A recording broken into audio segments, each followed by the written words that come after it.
The coronavirus pandemic shows no signs of slowing in Brazil, with over 20,000 new cases reported this Monday.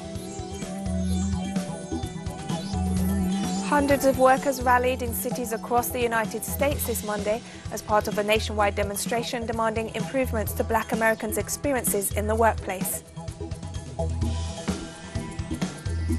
The executive director of the WHO Health Emergencies Programme has voiced alarm at the spread of COVID-19 in Africa. From the headquarters of Telesur English in Havana, Cuba, this is From the South, and I'm Katrina Goss.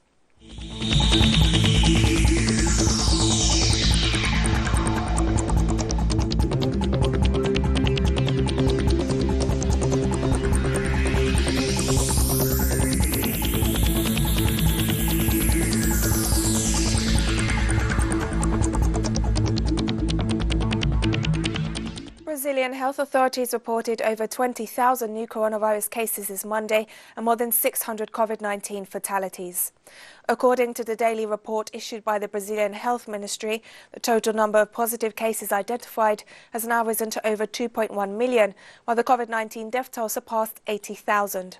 The South American country continues to be the second hardest hit in the world in terms of both the number of cases and fatalities, only surpassed by the United States, which has reported more than 3.9 million cases and a death toll of over 143,000.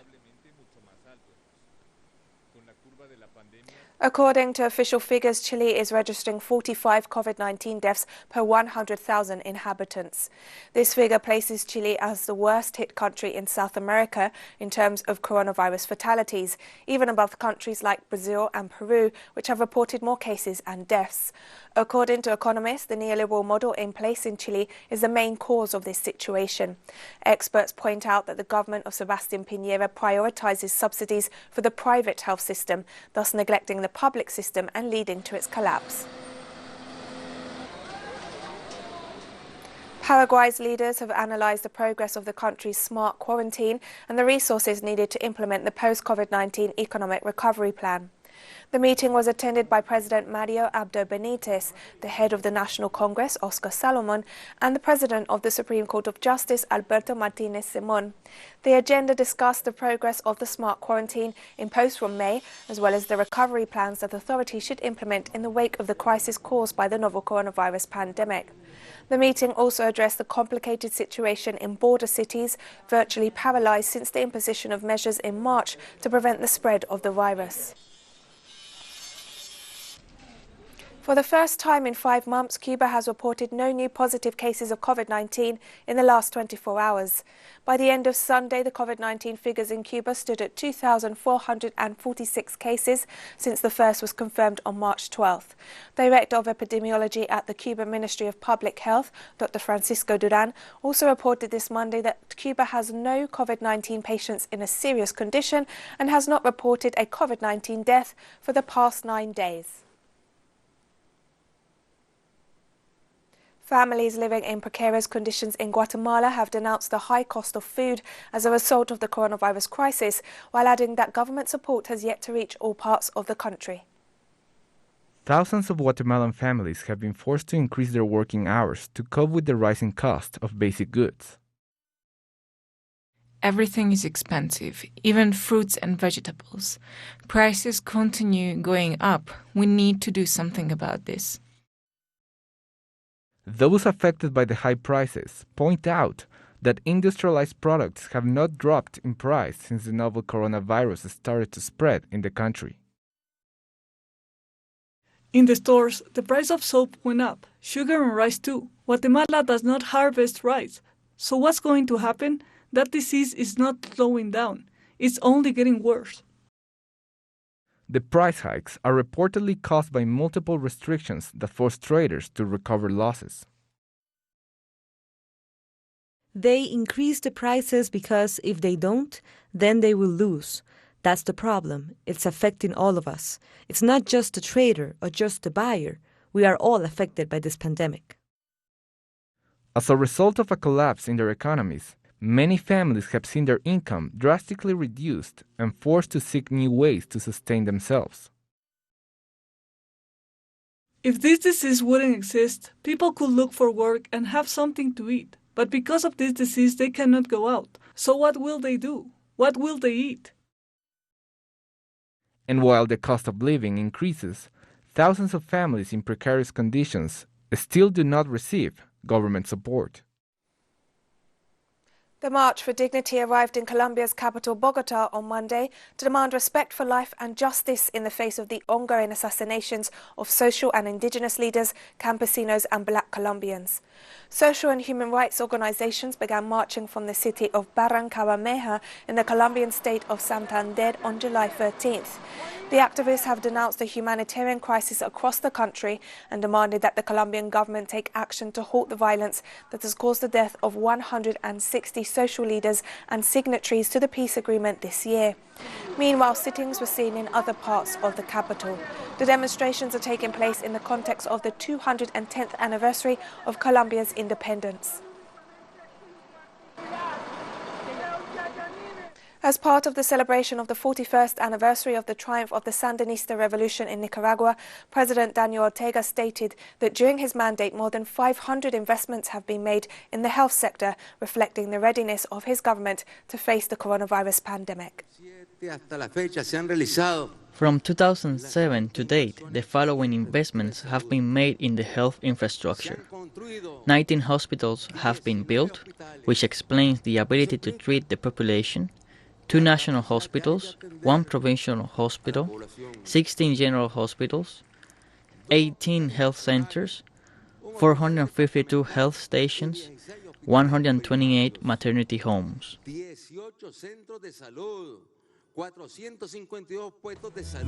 And we're taking a short break now, but we'll be right back, so don't go away.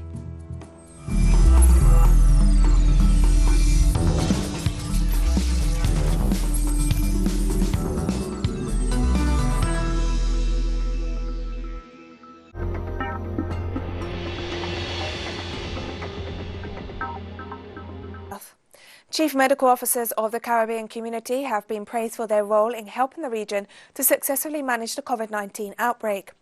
Director of Human Development at the CARICOM Secretariat, Helen Royer, expressed recognition of their efforts at the opening ceremony of the 28th meeting of Chief Medical Officers of the Caribbean community.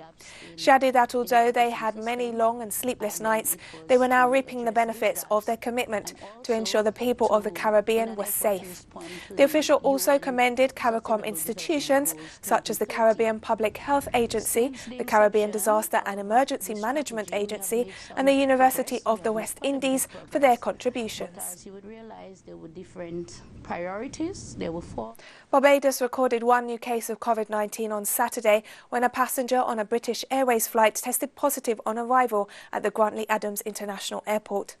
The 76-year-old Barbadian was among 67 passengers on the flight who were tested for the coronavirus.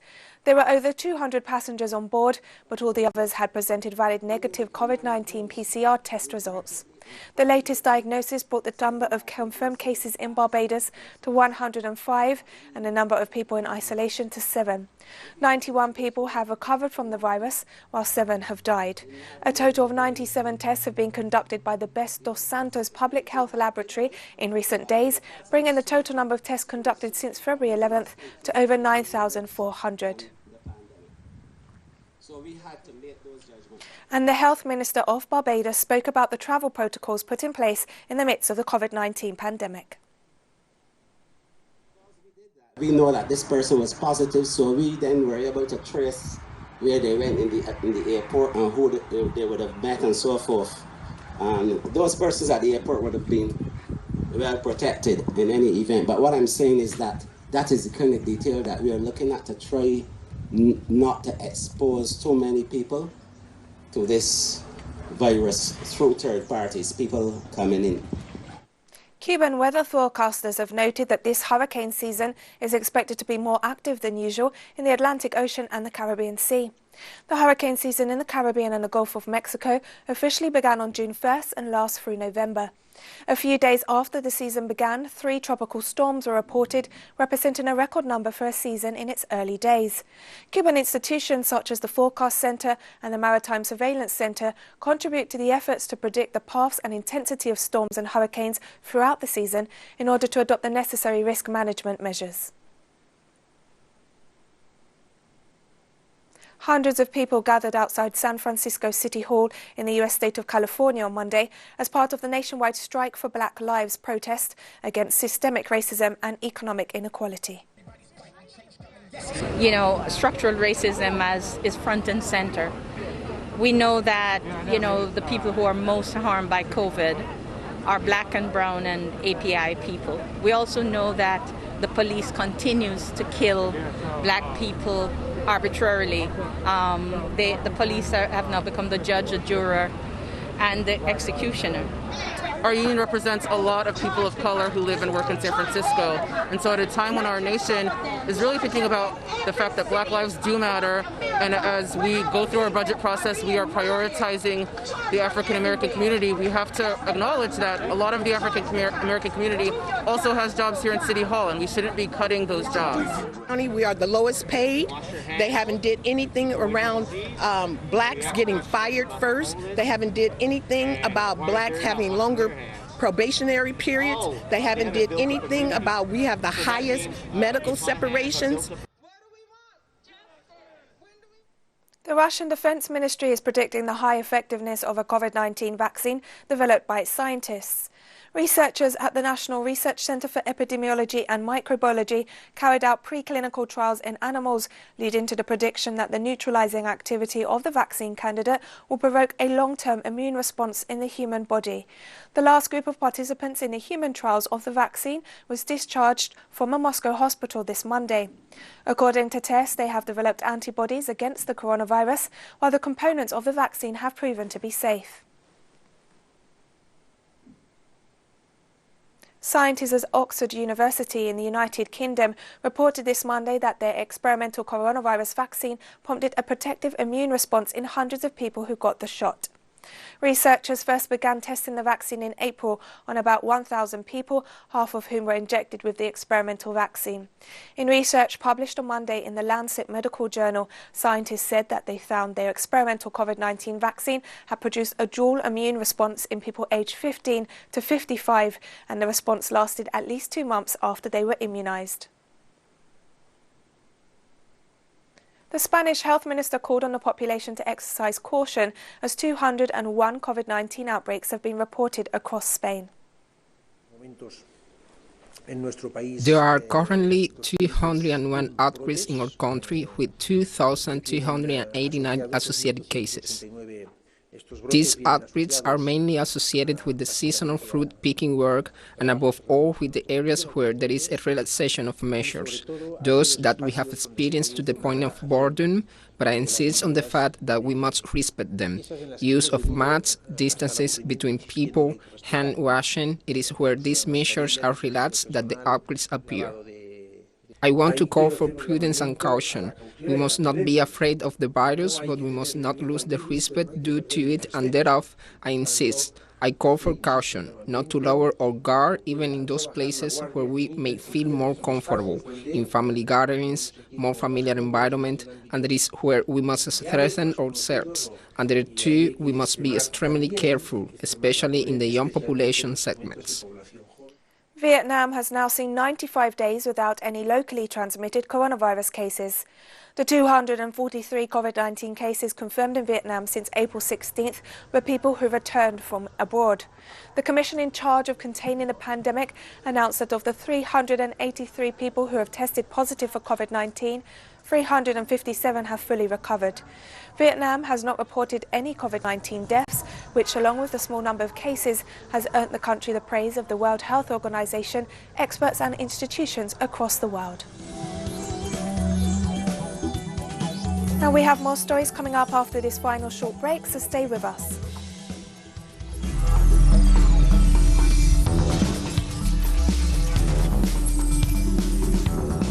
Health Emergencies Programme, Dr. Michael Ryan, has voiced alarm at the spread of COVID-19 in Africa. The African continent has now reported more than 700,000 coronavirus cases, and South Africa is now the 5th most affected country in the world.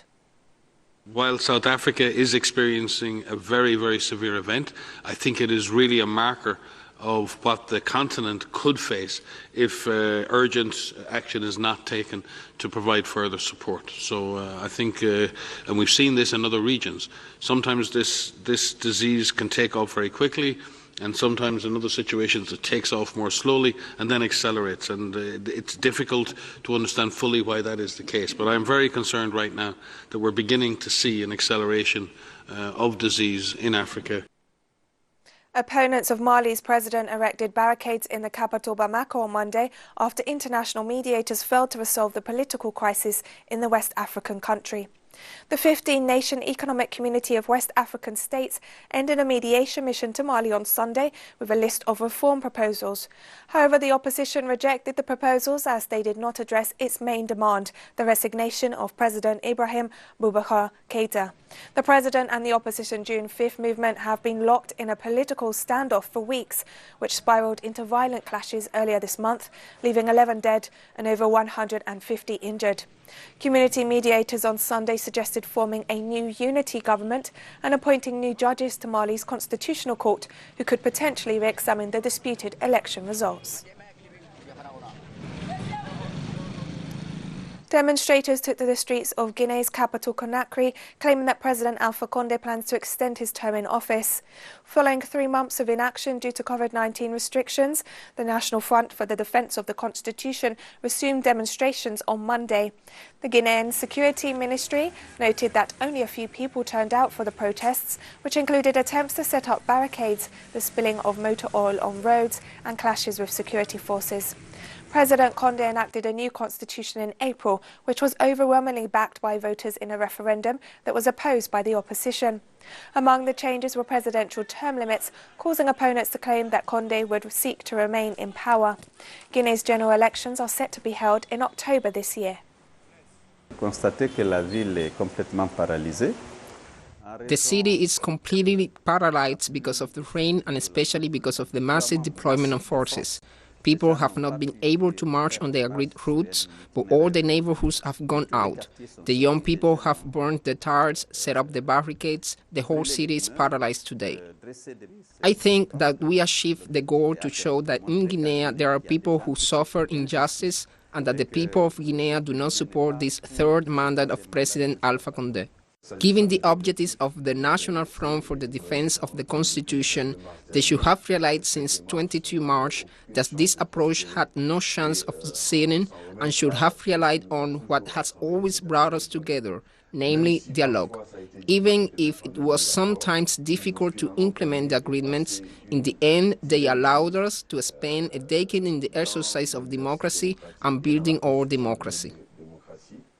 Officials reported on Sunday that the death toll from heavy monsoon rains across South Asia has climbed to nearly 200.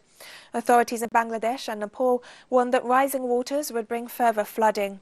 Torrential rains during the monsoon season between June and September trigger floods, landslides and lightning strikes across the region every year, killing hundreds.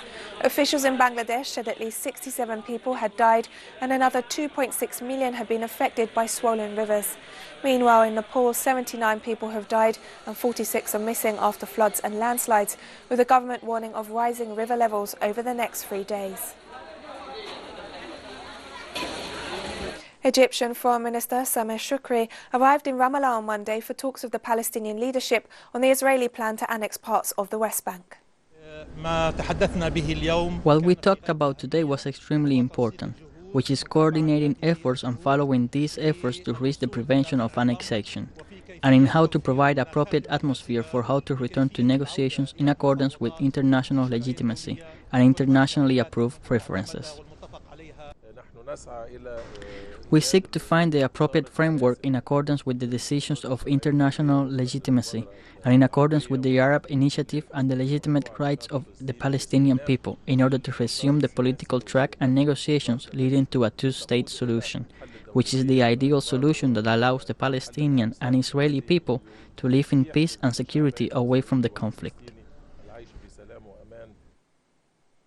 The Syrian health minister has warned that the increasing number of COVID-19 cases could lead to a bigger outbreak if measures are not adopted to curb the spread of the virus. The number of infections with the coronavirus increases in Syria, where the outcome of infections has reached 522 infections, including the number of infections recorded today. As the virus expands horizontally and vertically, horizontal, which is spread at the provincial level, vertical means an increase in the number of infections. It could become a wider outbreak if the individuals and social safeguards are not adhered to. We received some medical aid from China and some from Russia. We thank them for it, but there is no communication in this matter with the Arab countries. It is forbidden to transfer medicine to Syria because drug agents are prohibited for dealing with Syria, and money transfers to import medicine and medical equipment through the Central Bank of Syria are prohibited. So there are sanctions against the Syrian people, largely through the Caesar Act. Health authorities in Pakistan resumed the polio vaccination campaign on Monday following a 4-month pause due to the novel coronavirus pandemic. Pakistani health authorities have reported 58 polio cases this year, while World Health Organization officials have noted that the transmission of the virus continues to be widespread. The door-to-door anti-polio campaign aims to initially vaccinate about 800,000 children under the age of 5 in high-risk districts. Meanwhile, health authorities have noted that the outbreak of COVID-19 has already had a significant impact on the public health system. Pakistan has recorded over 265,000 COVID-19 cases and a death toll of over 5,500. Yes, polio vaccine should be given. The team did not come to our house because of the coronavirus, which made it difficult for us, but we gave our child polio drops from a nearby center. It's been 4 months since to run 2 to 3 campaigns, which we couldn't do, but now we have started the campaign again. In this campaign, we will be vaccinating the children of 10 union consuls. The tourism industry in Tunisia resumed operations on Monday after more than 3 months of closure due to the coronavirus pandemic. We can save the whole season, but we are going to try everything to save part of it, and especially to restore confidence. That's the most important thing right now, is that the people who work in tourism regain confidence and believe in again. I believe that this has been achieved with the arrival of this plane and others soon. And we've come to the end of this news brief, but we finish with the song Our Voice Rises, produced to mark the 15th anniversary of the launch of Telesur. Remember, you can find these and many other stories on our website and on social media. For Telesur English, I'm Katrina Goss. Thank you for watching and enjoy the music.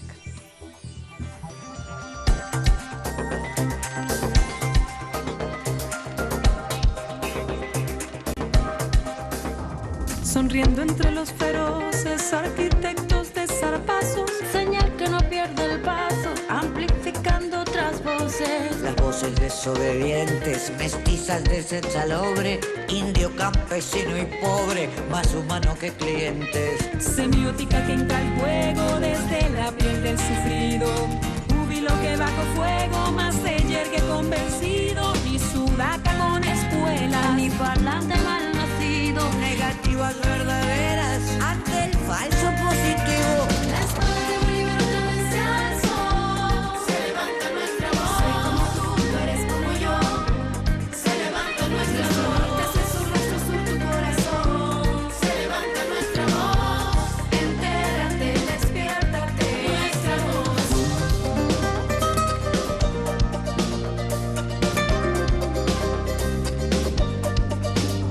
Las plazas con las abuelas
Thank